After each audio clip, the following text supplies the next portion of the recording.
Hi, my name is Rin Longmaid. I'm a restaurant broker and consultant at Santa Rosa Business and Commercial. I'm a restaurant broker and consultant, and I'm the host and founder of this show, Deep Dish Live, where we explore the business of restaurants for restaurateurs, restaurant buyers and sellers, and the restaurant curious.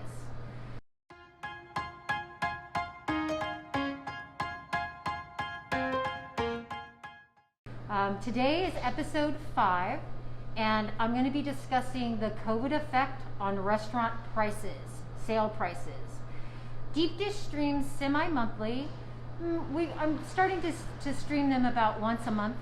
The next episode will stream on April 21st. I'll talk to you more about that later. Each episode runs about 30 minutes long. Today, and we always stream from one of your favorite Bay Area restaurants. Today I'm super excited. We're in San Francisco in South Beach. Do you refer to it as South Beach? At Roma's Ristorante Italiano, which is here. It's beautiful, it's fabulous, and one of my close friends, Matt Leum, owns it, and you'll be able to meet Matt, and I'll be talking with him later. But first, let me introduce my support team today. I have Holly Hansen, who's coming to me remotely from Sonoma County. She'll be helping me with the feed. And then behind the camera, I've got Ed Troxel. He's a social media maven. He works with businesses that are focusing on how to expand their online marketing, especially with Facebook Live. Hi, Ed. Hello. I can't say hi to Holly, although Holly's going to be texting in because I need the winner of last episode's gift card. So let's see. If you watched the previous episode, we streamed live from Cozy Plum. It's a plant-based eatery in Santa Rosa, and we had a $100 gift card that Cozy Plum generously donated. And the way that when you win a gift card to my episode, we'll be also featuring a $100 gift card from Roma's today. The way that you win, so we'll be announcing the winner of this gift card today. So from the time that I aired, which was about a month ago or maybe 2 weeks ago, from Cozy Plum till now, if you like and comment on that post, on that broadcast, you are automatically entered in, and participants are randomly selected, and I'll find out who the winner is, and I'll announce that at the end of the show today. One thing I want to say about Matt, this is so telling about who he is. Matt was the winner of the Gypsy gift card when I live streamed from the Gypsy several months ago, and when I brought it down here for him, he said, give it back to the Gypsy and have the Gypsy donate that to somebody who is in need or who might appreciate it. So this gift card will be going back to Gypsy, to one of our community team members in Sebastopol to enjoy. So thank you, Matt. That's all you need to know about Matt right there. So today we are safe distance streaming from the beautiful and miraculous Roma's restaurant on 3rd Street in South Beach. It's in the south of Market District, but if you're from San Francisco, it's in the South Beach neighborhood. I'll talk more about how I met Matt and why, and he'll talk more about why the restaurant is miraculous. But, well, I will say this. I helped Matt buy this restaurant, and it closed escrow a year ago yesterday. And then, as you know, the following day we shuttered. So he never even got to open the restaurant. He took ownership and shuttered the restaurant within 24 hours. And he's still been able to build so much community and support and everything that you look for in a neighborhood restaurant. Matt has been able to develop here, being closed most of the time. And he's aligned with one of the Sisters of Perpetual Indulgence. We'll look at a picture of her, whose namesake is this restaurant, Sister Roma. She's not with us today, but I hope you're posting from at home, Sister. And I hope you could win a gift card to this restaurant. So Matt, why don't you come over here? I want to introduce you, and Matt's going to give us a tour of the restaurant and tell us a little bit about his experience of being here and the hours, and we'll visit him again at the end of the series. Hi. Hi. So where do you want to start? So let's take a little walk around. How about that? So one thing I didn't say, and Matt will talk about this, he calls it a grocerant. A grocerant, because it has this. Yeah, because I couldn't open the restaurant, eventually I was waiting for the city to restart indoor dining. And on July 6th of last year, they said no indoor dining indefinitely. And that day, I decided I would pivot to an Italian gourmet grocery store. And that made us an essential business, and it got us open, and we could get Chef Daniel's food out to the public, delivery or pickup. And it was just a nice way to launch. So, and it was an easy pivot for me because my father was a grocer. So I grew up in the grocery industry. In fact, this is the door to his office from 1950, and that he saved from that particular building. And then I subsequently brought it up here. So I get to say hi to my dad every day. This is Sister Roma and I, friends for 35 or so years. And Roma is one of the most spectacular people I've ever known, and has raised millions of dollars for AIDS charities and getting teens off the street, and you name it, she's done it. She hosts the Gay Pride celebration every year. I mean, she's it. Anyway, so this is my grocerant. All of the artwork is by local San Francisco artists and is all for sale, and we do not take a commission because I just want to promote these people and help them. And it's a really cool, eclectic kind of arrangement. And yeah, Matt, the Roma's has a little bit of outside seating. You want to show us a little bit of the outside seating? So today I'm expecting rain, so I only put a couple of tables out, but we can go all the way down to the corner with our seating. And by the way, my landlords are amazing.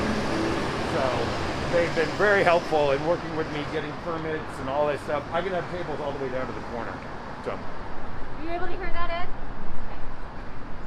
So that's our canopy.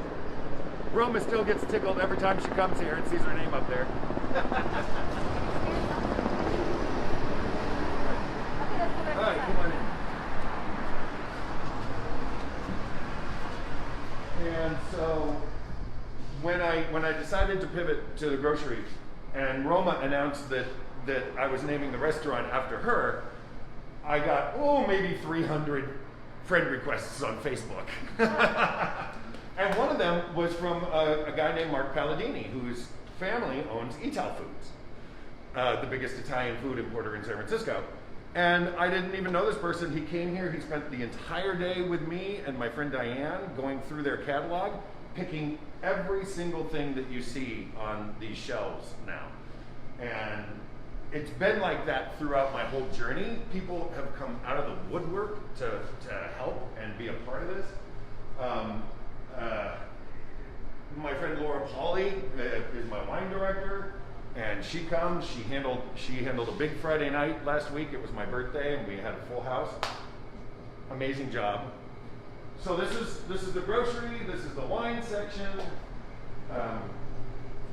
Everything you see in front of you is imported, except for the Cape Bread Chardonnay, because it's my restaurant and it's my favorite. Perfect. And so when we get back to 100% capacity, the grocery will go away and you'll bring in all the tables and chairs, or do you think you'll keep a component of it? My wish is that there's a restaurant that used to live next door that was a soup, salad, and sandwich place, right. Smaller. What I want to do is move all this next door and open an actual Italian deli. Great. And have both. I did not know this. So if you haven't already, like Roma's Facebook page, because Matt is very active there. He'll keep you very current, and he'll talk to you about all the incredible synchronicities that happen when you walk through the world with a heart full of love. And that is you, Matt. Okay, I'm going to leave you. We'll come back. You got Matt will be bringing up some dishes of food at the end of the episode, and we'll talk more about Roma's and Matt then. So, I'm going to talk a little bit about me. I'm a real estate broker. I'm licensed to sell restaurants, bars, cafes all over the state of California, and I have the bulk of my business is based in Napa, Sonoma, and Marin counties, but I've worked on businesses in, oh gosh, Crescent City and Lake Tahoe and Hollywood. I specialize in liquor license transfers. If you work with me buying a business, I will help you with that Type 41 or Type 47. But I also work with clients who are looking just to get an original Type 41 beer and wine license, or my clients who have these very nice assets called a 47 or 48 full liquor license that sell on the open market. I have had a long and varied restaurant career. I started as a dishwasher in the kitchen at Tassajara Zen Mountain Center, and then I moved to San Francisco and worked my way up the brigade, starting at the cold station and at lunch, up to expediter at dinner in some of the most beloved commercial kitchens in San Francisco. And then I moved to Sonoma County and ultimately started my own restaurant. I created my own recipes, the menu, all that, and then I sold it. And that's how I got into doing what I do now. So I'm gonna ask your forgiveness today. Generally, I know what I'm gonna talk about and don't have to rely too much on my notes, but the good news is I am furiously busy. I have all the businesses that stalled in their sale, all the restaurants that were in escrow to sell, paused when the COVID mandates hit. They've all those escrows started back up, and now I have new escrows, and there's lots of buyers, and all the reasons that you might think. What I thought might happen were a lot of distressed businesses, restaurants coming to me. That's not happening. I'm having people who are just ready to retire, who have had, businesses that have been profitable coming to me to sell. So what I'm saying is I'm super busy, so I didn't have time. So I'm going to be relying on my notes a little bit more than usual today, so I apologize. Today's topic is the COVID effect on restaurant sale prices, and it feathers into episode 3, which was 2 times ago, which I think we were at Valette. And what I talked about 3 reasons that restaurant market prices vary so much, because if you get on BizBuy, Sell, or BizBen, and you look at restaurant sales, you're going to see a restaurant selling for $49,000, and you're going to see a restaurant selling for $2 million. And the difference is, well, there's all kinds of reasons for the difference. The main reason is the restaurants that weren't profitable, they might be selling as an assets in place. Those are your $100,000 restaurants or less. And then the ones that are going for like $200,000, $300,000 on up to, I have a listing right now for $1.2 million. They're showing profitability with strong cash flow. So the operator who's selling for $1 million should be putting about $500,000 in their pocket every year. Then there's the restaurant sales that I get, the listings that I get, as well as my colleagues get, where the seller comes to us and tells us what they want the list price to be.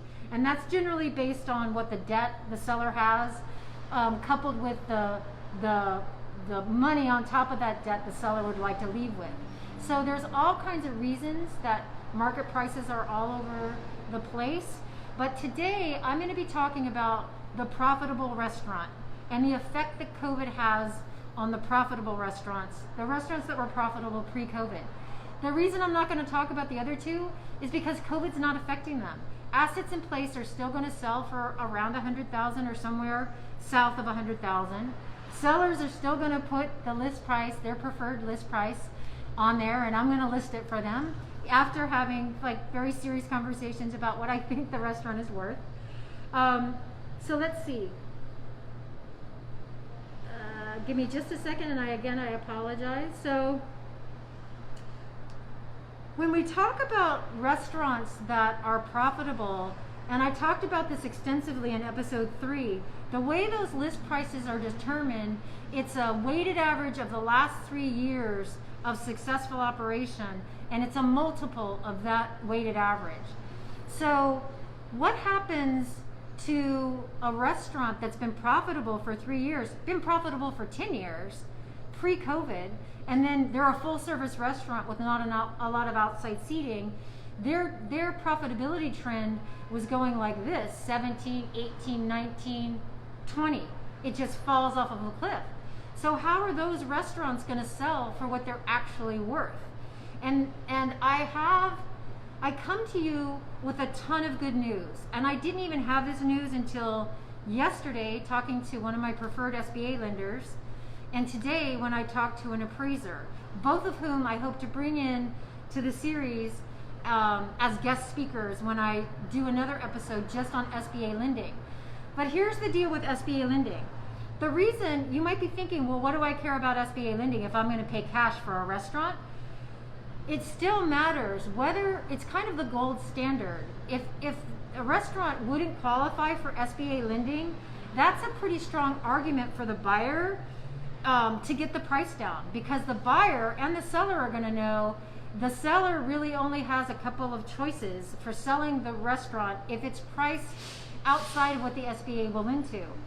And as you heard in episode 3, the way we restaurant brokers will come up with the list price is exactly the protocols the SBA uses to lend to.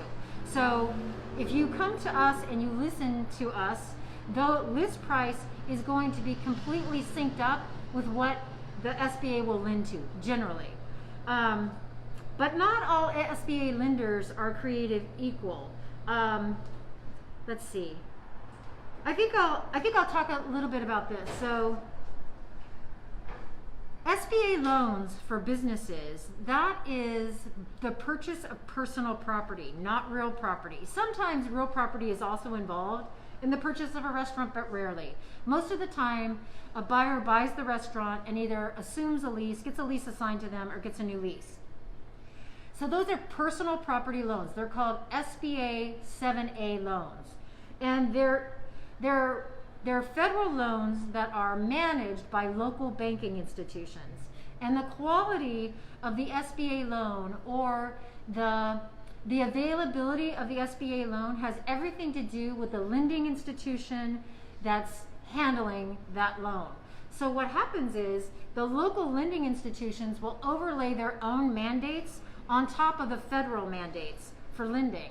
And this is where Matt would be able to write a book about this. I don't know where he went, but oh, you're over there? I'll bring you. You can talk to it when you bring the food over, okay? Yeah. Because this is actually how Matt and I met. So let's see. I think I'll just jump into that. It's super important which institution you use, and I'm just going to say these are the ones I love. We work out of Sonoma County in the North Bay. I love Redwood Credit Union and Exchange Bank, because they're local lenders. They know what the community is like. For the most part, they're going to know the restaurants I'm asking to get the 7A loan on. They're completely committed to the financial well-being of the community with which they operate. And they're going to take a look at qualitative as well as quantitative issues of that loan. You're going to meet, the buyers and sellers are going to know work with your lender personally. I'll be on the phone with those lenders all the time. Now and then I also like, this is who serviced Matt's loan, Plumas Bank out of Sacramento. So if I'm going to do a loan outside of the region of those other two lenders, I'll go to Plumas for all the reasons I just stated. Plumas Bank is also very tied in with the membership organization and business brokerage. They have their finger on the pulse of business sales and transfers, and I go to them for my restaurant sales. They've handled many of my loans, and they handled, wasn't it yours? Yeah. So the way that I met Matt, I was minding my own business, having a much more boring life in Sonoma County, and I get this phone call from Matt in San Francisco, and I'm like, oh my gosh, another buyer who wants to come up to Sonoma County. So he comes into my office pre-COVID, and he tells me his tale of woe. There was a beautiful restaurant. He was slated to buy it. He had experience, and he was denied an SBA loan. So when he came to me, Matt's story was, I won't qualify for an SBA loan. And I'm like, really?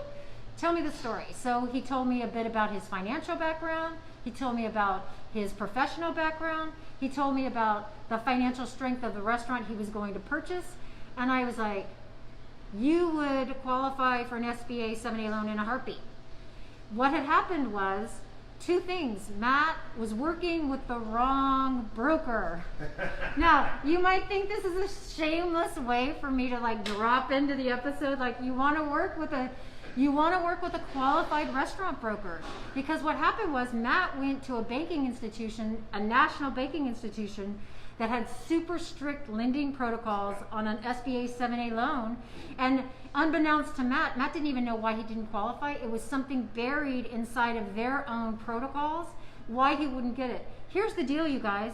SBA 7A loans are meant for entrepreneurs. They're meant for small business operators. They're meant for operators like me. When I bought my restaurant, I didn't have real property. I didn't have money. The 7A loans are for somebody who has a great background, a strong business plan, and a vision for the future of the restaurant. So this restaurant similarly had been operating for years successfully, strong cash flow. Matt breezed through the SBA process once he was matched with a proper lender, and took it over and changed the name and changed the concept, changed the menu, and has been operating as successfully as somebody could under the current conditions, and I can't wait until you go into the stratosphere. So here's my good news about the COVID effect on restaurant brokerage. Here was my fear, and this was what was happening mid COVID shutdown, like 6 months ago. What was happening, what we're always wondering is, how is the SBA going to value these businesses that fall off that cliff, that aren't having that strong cash flow? Those businesses that have had, years of success in the past and couldn't maintain that success because it was near impossible during COVID. And what was happening 6 months ago was the SBA was saying, be prepared for a long escrow process, because we'll tentatively fund that, but we're going to wait to fund the loan until the current operator, the seller, shows pre-COVID numbers for 3 months. Does that make sense, what I just said? Okay. So I was thinking, okay, well, that's okay. It's going to be cumbersome, but that's okay. What's happening now, you guys, I'm so happy. What's happening now is, especially with Exchange Bank and Redwood Credit Union, I'm not sure about Plumas, but I would imagine them as well. They're going to look at pre-COVID numbers, and they're going to base their loan on pre-COVID numbers, coupled with, it's always coupled with the strength of the buyer, the experience of the buyer, and the pro forma the buyer puts together for years 1, 2, and 3 after they take ownership. A pro forma is taking a look at what the profit loss statement is and what they project it to be in the future. That's what a pro forma is. So what I'm saying is, my colleagues at these local banks are prepared for those restaurateurs who were ready to retire pre-COVID, who'd operated these businesses and had been building their nest eggs inside of these businesses, because most of my clients pull their retirement. Their retirement plan is selling their business. And that's how it's going to happen. And then when I was speaking to my colleague Marianne Harris at Exchange Bank yesterday, she said the only X factor is what the appraisal will come in at. So here's the deal. The SBA could loan, could say, yes, we're going to loan under these conditions. And just like with a house, you don't know until the appraisal comes in.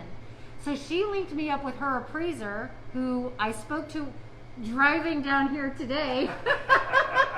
And he also gave me nothing but good news. I laid out a case study. Here's the case study, you guys.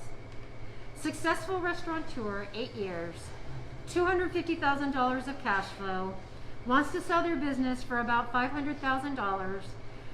At COVID, they were a full service, higher end dining, fine dining, no outside seating. So, nothing happened in COVID. And I asked the appraiser, what will that business appraise for? And he said, he corroborated what Marianne said the day before, and he said, all the things you guys know. The president has said that we'll have everybody vaccinated. Those of us who are going to be vaccinated will be vaccinated by the summer. We should be looking for the market and the economy to be to having an uptick. My industry is an early indicator, right? If I came down here and sat down and say, I have to look at my notes because I'm so busy, I work in an industry that's an early indicator of the market getting strong. And if my workload is any indication of the market getting strong, I got like 4 hours of sleep last night, you guys. it's getting strong. And the thing that makes me the happiest is those restaurateurs that have worked for years through their 20s, their 30s, their 40s, their 50s, who have those restaurants that they're ready to sell. The SBA is going to lend to them, and the buyers are there to buy them. That's the takeaway. The COVID effect on restaurants is it's a little wacky, but if you're a seller or a buyer, connect yourself to a qualified, experienced restaurant broker. If you come to Santa Rosa Business and Commercial, the office where I work, everyone in there fits that criteria. We will get you across the finish line. Whether you're a cash buyer, whether you don't even know where the money's going to come from, which is what I was when I purchased it. Somebody came in with private money when I purchased my restaurant. So I was going to take a break, but I got off on a roll. So Matt, if you put up food, I'll chit chat for a second. Let me take a break and look at, see if Holly has texted me about anything. Jody, oh yay, let's see. Okay, so the winner of the Cozy Plum Bistro $100 gift certificate is Jody Evans. And Jody, I will reach out to you via Facebook and I'll mail this to you. Every gift card winner is chosen randomly. You have, I'll make a plug for today. I'm at Roma's Ristorante Italiano today. They have a full Italian menu that is to die for, as well as a personally curated grocery with imported products from Italy. The doors are open. They're open 5 days a week, noon to 8 p.m. Come in here. Generally, it's bustling in here. And today, I have to say, I'm a little selfishly grateful that it's not bustling so you can hear me. And we'll be giving away a $100 gift card that Matt has graciously donated to my efforts in my series.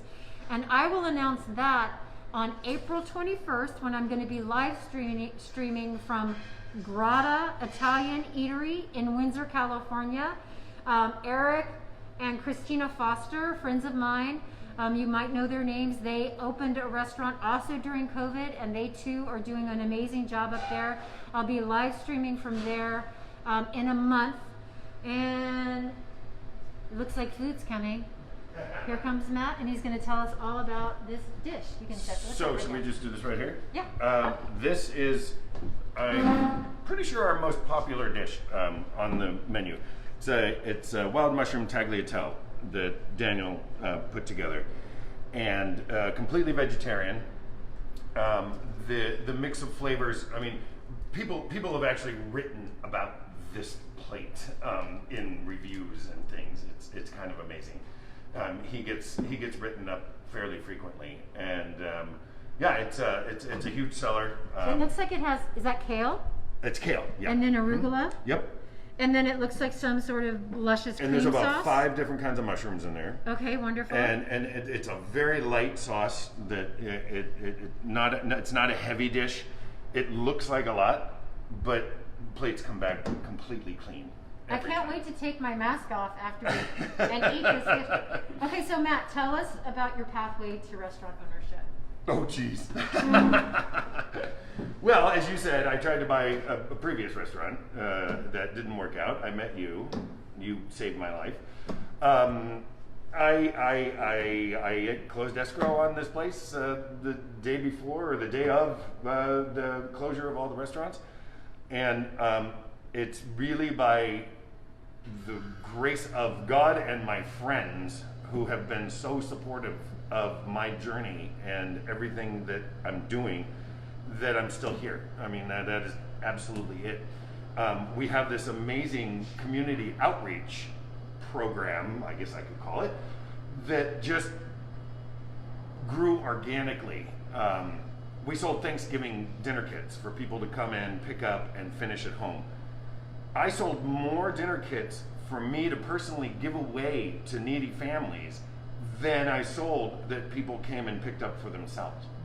And on Thanksgiving, I delivered 25 meals to 25 families, from Treasure Island to South San Francisco.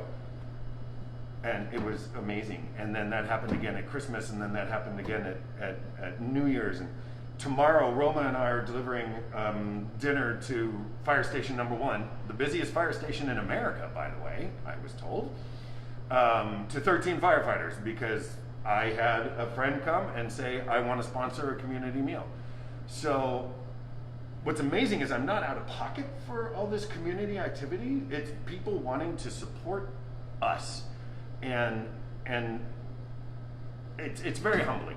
I guess that's all I can say. Yeah. 2 things I want to talk about. One is, tell me about this colorful delivery service I've heard a little bit about. The Roma, yes, and Roma drag delivery. That. Well, that's tomorrow night. We're starting it up again. So Roma is in full regalia, in her nun drag, and she and I go and deliver meals that people either have donated, like we're taking to the fire station tomorrow, or people sign up for, and they want the Matt and Aroma show at their front door, and it's hysterical. We took dinner to the fire station locally here, number 3, and it was a prearranged thing for weeks. Unfortunately, that day they lost one of their team members in a training accident at their facility in the Mission, and we still delivered the dinner at the captain's request, but it turned into us being like the next door neighbor Very somber.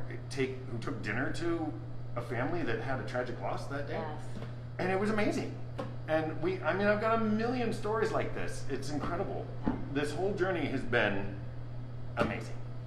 And we're still here. One thing that I want to talk about that I don't normally talk about in public, but they're conversations I have all the time. Don't get nervous. And that's about the success of a restaurant is completely tied to the relationship, both financially and personally, that the occupant of the space has with their landlord. And I cannot tell you, I have a full body chill. Yeah. I can't tell you how much more highlighted that relationship has come under during COVID. And that's usually the silent relationship. For whatever reason, it exists in the shadows. It's the make or break deal for a restaurant. If you get tied into a lease that's not properly negotiated for your projected income, you will die. You won't survive. If you are tethered to a landlord during COVID who's unable to work with you because either they're unwilling or they too financially can't do it, those are the restaurants that I'm seeing that might not survive. That was not the case with Matt. No. Amazing landlords. Can you talk just a little bit? Well, and my friend Peter Morris helped me negotiate the lease from afar, and I couldn't have done it without him. But my landlords have been incredible. I mean, seriously, deferred rent, half rent. We're down to where I can actually afford to pay rent based on my revenue right now, and that's the most recent agreement that we came to, is a percentage deal. Yeah. And they're just incredibly realistic, and it's a family operation. It's mom, dad, and son. I'm like the adopted son. They're amazing. And they're amazing, and they get it. They own this building. I'm the only tenant. They own next door. No tenant. Yeah. So I'll do an episode on. I've already done one on occupancy costs, but I'll do one on landlords. So Matt, it looks like Daniel might bring another. That's probably. And if you want to bring Daniel out and introduce him, feel free. I think Matt's going to come back out here. Daniel. Yeah, he's got it. So this is our tempura broccolini. You're gonna talk about this because people lose their minds over this dish. This is Daniel, everybody. Hi there. Here we have one of the popular appetizers actually here at Roma's. It is tempura broccoli ciccio, and pretty much is aioli, which is our homemade Roma's mayonnaise. There's lemon, there's garlic, and then I just blanch the broccoli for about 3-4 minutes, hot water, cold water, and then I tempura fry it. Here we have a grilled Meyer lemon that is in season just now, so you can come forward and try it here. Grilled citrus is one of my favorite. It does Grilling citrus does everything I want citrus to happen. I agree. It Yes, deepens yes, the flavor. That's right. It makes enhances it. It makes it the juices loosen up so you can actually render Right. all the juice out of Yes, it. all the Yeah. sugars in there. Oh my God! Once you kind of pour it all, everything Yeah. on the broccoli. And you can do that easily at home, but not this. Can't do this at home. So you guys, thank you so much for hosting Thank you. my It's fifth so nice episode to see of you. Deep Dish Live. It's so nice to see you Ugh, guys. my life would be completely different had I not met you. Yeah. Well, I think you were probably cussing my good name at one point. Like, what did I get into? Yeah. So quickly, today we're live streaming from Roma's Ristorante Italiano and grocery. And I've got a $100 gift card. If you like and comment on this post anytime between now and next month, April 21st, you have the opportunity to win a gift card to join Chef Daniel and owner Matt here at the restaurant. On April 21st, I'll be up in Windsor, back in Sonoma County, and I'll be live streaming from Grata Italian Eatery, and I look forward to seeing you all then. Thanks so much. Bye-bye.